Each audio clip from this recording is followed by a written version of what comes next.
was talking to somebody, so with the players here, we'll go ahead and we'll do our players first. Coach will be coming in, and then we'll start. As you can see, we've got to my immediate left, we've got Anthony Ianson, we've got Jared Jones, we've got Stephen Milam. With three players up here, please address your question to which player you were talking to. And guys, if you'll do me a favor, when they ask, if you'll just sit up instead of sitting back so we can get you loud and clear on the microphone. Congratulations to the three of you on the Super Regional Championship. And with that, we'll open it up for the players first. Raise your hand, we'll get a microphone to you. First one, guys, in the back here. Anthony and Brabham, LSU Tiger TV. Obviously, this is the reason you come to LSU, to get an opportunity to go to Omaha. Tough conditions today, tough West Virginia lineup. Just talk about how you managed that start and moving through the game like you did. Yeah, very tough lineup, obviously. Just had to mentally, lock in a little bit more than normal. Just focus on executing the pitch, slowing down in the moment. A couple of times where I felt like I was just moving a little too fast. Just wanted to slow down, really take a deep breath, and just be myself. Back here, guys, left. Michael? Jared, when we talked to you guys at the beginning of the season, a lot of you use the phrase, we have the right guys on the bus with us, right? And you guys adopted that tough and together mindset. Just kind of speak to the journey that this team has been on and the character that it's taken to get them to the point that you guys are right now. Yeah, it's been an unbelievable ride for us the last 9 or 10 months that we've put in together as a team. Started, all the way back in, September 1st in the meeting room, meeting everybody for the first time and, going out there and having our first practice in the humidity and the heat. So, we were built in it from day one. And, from day one, there was a fundamental to go out there and compete and to have a lot of fun doing it. And that's what we did tonight. Was we went out there and we competed and we had a lot of fun doing it. And these two guys sitting next to me, I'm super blessed to be sitting next to them and call them my teammates and my brothers. And I'm super excited for what lies ahead of us. Stephen, back here. John Sokoloff with WGNO in New Orleans. When your team needed you the most in these supers, you had 8 RBIs in these 2 games. Grand slam, bases clearing double to really give you guys separation. What is it about these big moments that you think really allows you to thrive, and what was working so well for you this weekend? Just being patient. I hang with my dad a lot.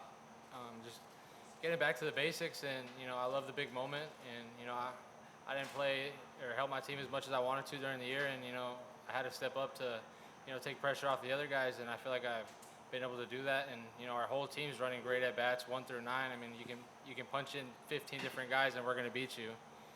But I just love the big moments. What I came here for, and this is why you come to LSU.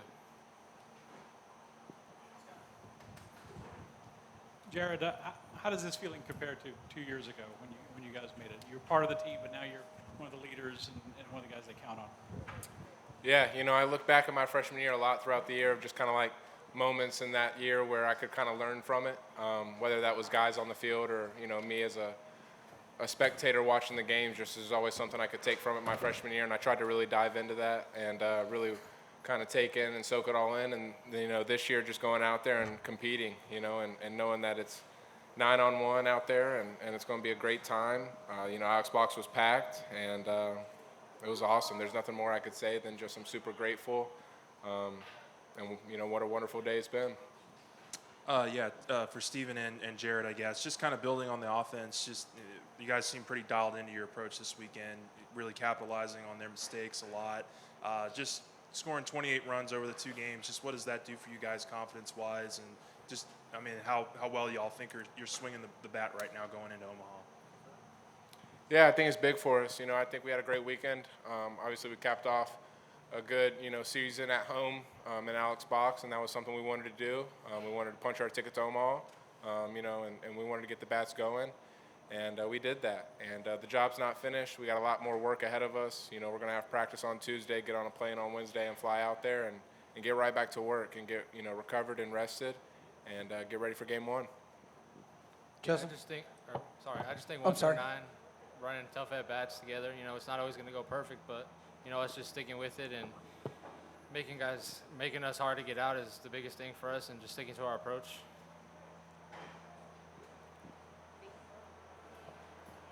Chessa Boucher with NBC 33 here in Baton Rouge. Jared, you and Steven are very close, and he had a monster weekend, pun intended. Just what did you see from him? Yeah, he was completely in control of himself. Coach Johnson kind of went through the lineup before the game and just told him that if he kept taking the ABs that he'd been taking for the last 2 weeks, that we were going to go out there and have a really good chance to win this game. And all 4 or 5 of his at-bats, he went out there and competed his tail off and really did a good job. 4 RBIs, had that big bases-clearing double for us. So he was just himself this weekend, and he did a great job for us and got the momentum in our dugout. Nick Ostrelli, Daily Athenaeum, West Virginia. Jared and Steven, this was statistically Kartsonis' worst start of the season. What were your guys' plans in the box against him, and what made you guys so successful? Yeah, we just went out there and we wanted to get pitches in the middle of the plate and do damage on them and kind of just take everything else. And that was really our plan going into it, was get the ball at the plate in the thigh and don't miss it. And when he lets us walk down to first base, you take it. So that was kind of the plan and approach going into tonight, and I thought we did a good job executing it. Yeah, he was missing a little bit, just trying to get him in our zone and just take good swings. And, we took our walks and capitalized when we needed to. Go ahead, Michael. Yeah, Anthony, just the job that Cooper and Chase did for you, the growth that we've seen out of Chase all season, but Cooper really turning it on late, I guess. What do you see in those two guys throwing the ball? Yeah, just really consistent with their work ethic. Both those guys never give up. It's never been easy for them, and they've always worked hard, so it's really easy to be confident in those two guys who put their best foot forward every time. Go ahead. Alex Day, College Baseball Central. Jared, what can you take away from your freshman year in 23 and apply to this time going to Omaha and help, some of the guys who haven't been to Omaha before? Yeah, I just think it's really important to, get back to your fundamentals and take it one pitch at a time. It's just baseball, It's a change of venue, but that's about it. We don't have to go out there, take balls, swing at strikes, crush mistakes, and throw strikes offensively or defensively, and play great defense behind our pitchers. So the game doesn't change. We're going to go out there, compete, and take things one pitch at a time in Omaha. Hey, Jared, here in the back row, Megan Glover, WGNO in New Orleans. Sticking with that theme, of course, when you compare the two programs, the two Omaha programs or teams, what was it about this team that's taking y'all back, that you believe? Yeah, I just think it's the collection of guys that we have in the locker room.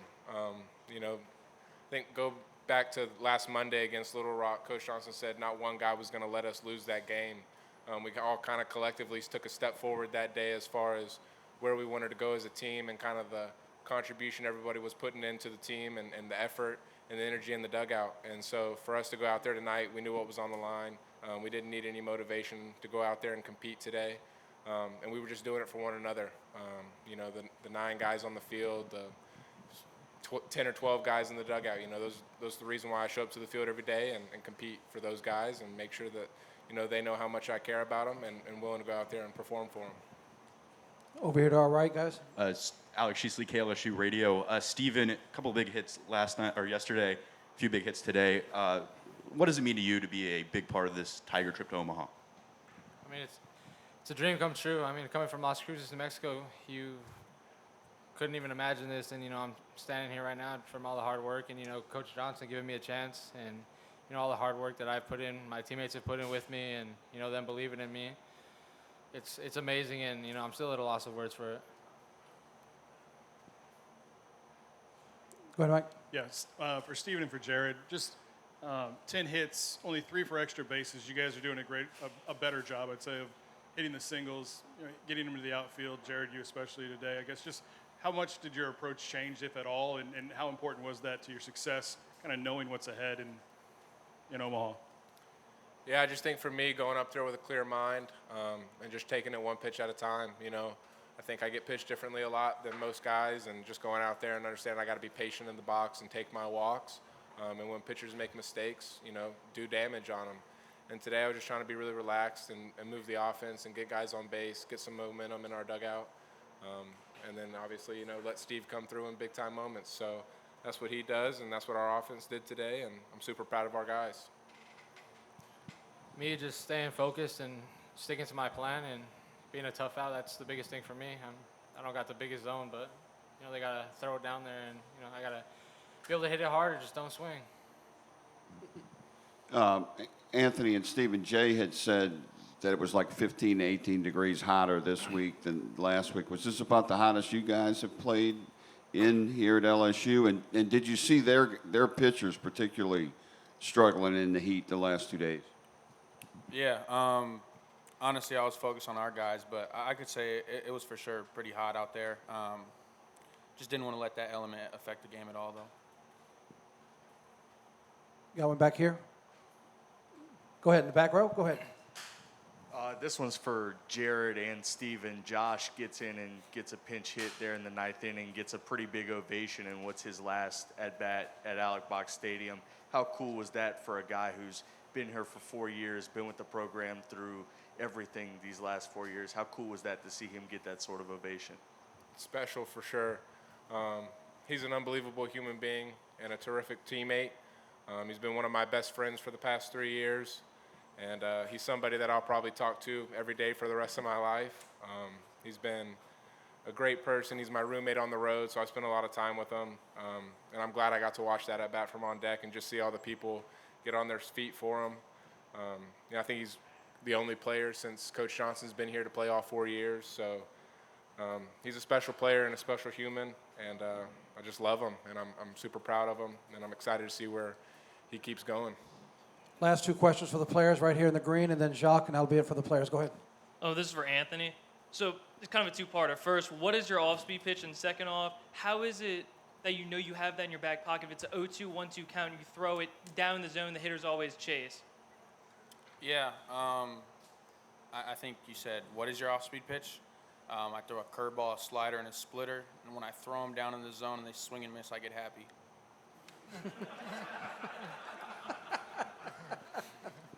All right, Jacques, last question over here, guys, to the right. Okay, Anthony, Jacques Doucet, WAP-TV. You might have talked about it at the beginning. I came in a little later, but what was it like when you come out of the game and get a standing ovation in a super regional like that? Yeah, just super blessed for the opportunity. Talking to Coach Johnson, moments like that are what popped into my head. Couldn't have done it without any of the coaches, trainers, teammates. Just the on and off the field support here it's ridiculous, and just really grateful to be a Tiger.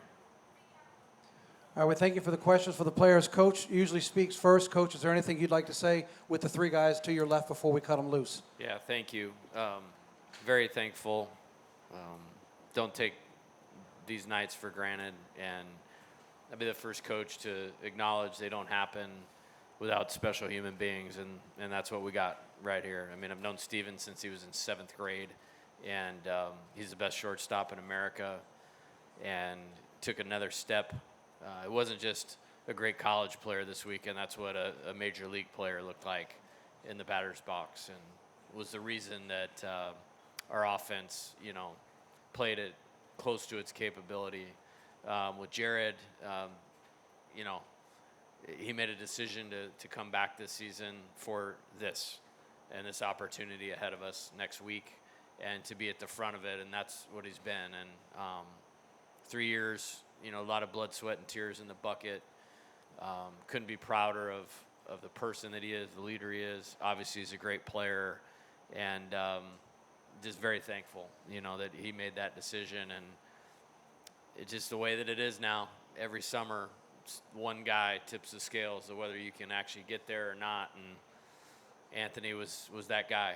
And from one phone conversation, and you pair the attitude, the character, the conviction, and watch him pitch, it's like we have to have this guy. Like, there's no way we could not have him at LSU this year, and just very thankful. I think these are three great guys to have up here that exemplify what this team is, and I always want to go.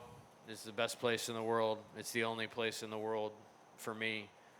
I really wanted these guys to go because they'd earned it. And whether we won 2 games this weekend or not, they earned a trip to the College World Series, and I can't wait to go chase a national championship with them. Coach, thank you. Stephen, Anthony, Jared, again, congratulations. I know it's late. Appreciate your time. Congrats on the win, and good luck in Omaha. We appreciate it. Thank you guys. Thank you.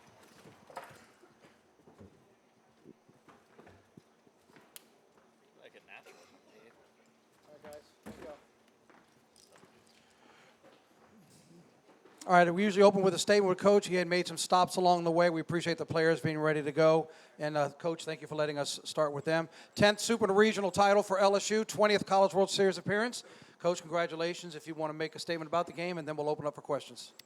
Yeah, thank you. And sorry for being a little late. Again, I mentioned not taking this for granted. Yeah, it's a special night out there. And as I said, I just really wanted these guys to achieve this. I feel like they've earned it. It's been a great 12 months, and honestly, it started with a lot of heartbreak in Chapel Hill last year. Like, that team played as good as it possibly could to win that regional, and we didn't. We came up a little bit short, and you look around after a few days, and there's only 12 returning players from last year's team because of the draft and other things. And then we have this great freshman class that you have to get them through the draft. Obviously went to work in the portal. And then, those 12 guys I mentioned, though, they were the right 12 guys. They were like Jared. They were like Steven. And taking all that collection of talent and making it a team. Very tough, very together, very team over me. That was kind of our motto for the year. And I told them after the game, I'm super proud of them because the rewards of tough and together were out there on that field tonight. And like I said, I can't wait. They're worthy, and I can't wait to go chase a national championship with them. Thank you, Coach. All right, we'll start with questions right back here. Go ahead. Hey, Coach, Megan Glover, WGNO in New Orleans. I know you don't want to make this moment about you. You just talked about how much you wanted this for the guys, but this has personally been a special run for you, 500th career win, and then your second trip to Omaha since you've been here at LSU. How special is this moment for you? Like I said, I don't take it for granted. Very proud. It's a big life change coming out here, and I know where I'm at, and I know what I'm entrusted with, and I give it my entire life, and I give it to these guys, and they give it back to me, and it's so fun and exciting and rewarding to see all those people so passionate and thankful for the effort that everybody in this program, that everybody cares so much about, be appreciated. And it was an awesome night, and just a lot of gratitude, very thankful. Yeah, Jay, back here. You've leaned heavily into this freshman core all season, but the last couple weeks, Derek, Kaysen, Cooper Williams tonight, these guys are really coming through for you in some big time moments. What have you learned about that core group over the last couple weeks, and what they're going to have to do for you here when you go to Omaha? Yeah, I think moving forward, they just need to be themselves. Coach Burtman, had a thing he said to his players that if you're here, all you can do is all you can do, and that's good enough. And all Kaysen Evans can do is what he can do, and that's plenty good enough for me. And Cooper and Derek and Kate Aaron Beatty and William Schmidt, John Pearson. It's a special group. It doesn't happen all the time, and nobody in our league plays freshmen. They just don't. We do. And they play pretty darn good baseball. And I'm proud of them for contributing on a team this good. To contribute as much as that group has is awesome. And they're the foundation of this thing moving forward. And I'm really happy that it's another reason. Being there is so important, that's the front line of this thing as we move forward past 2025. And so they're going to get the full gamut and be ready to lead in a way that you have to have if you want to have the program that we have. Jay, 28 runs on just 18 hits, but lots of walks and hit by pitches and reaching on errors and all that sort of thing. Do you try to incorporate all that into the offensive approach? And if so, I see you nodding your head. If so, how difficult is that when the stakes are so high to make everybody's so eager to get a hit and the extra base hit to get everybody to be patient and wait for those opportunities to come? Yeah, something I take a lot of pride in is trying to have our team play its best when it matters the most. And I think one of the beauties about playing and coaching here is every game really matters. And we use the regular season and call it a 56-game playoff for two reasons. I mean, it's not a given that you're going to be in the NCAA tournament. You have to earn your way there, so you have to respect the game every night. But then when you get here, if you treat every game like that, nothing changes. And I take a lot of pride in we play our best when it matters the most. And, that's been over the course of a few different schools. And it really shined tonight. I didn't need to motivate them tonight. We needed to take a lesson we learned from last weekend, apply it to today, and then we needed to execute our plan. And so we laid out a simple plan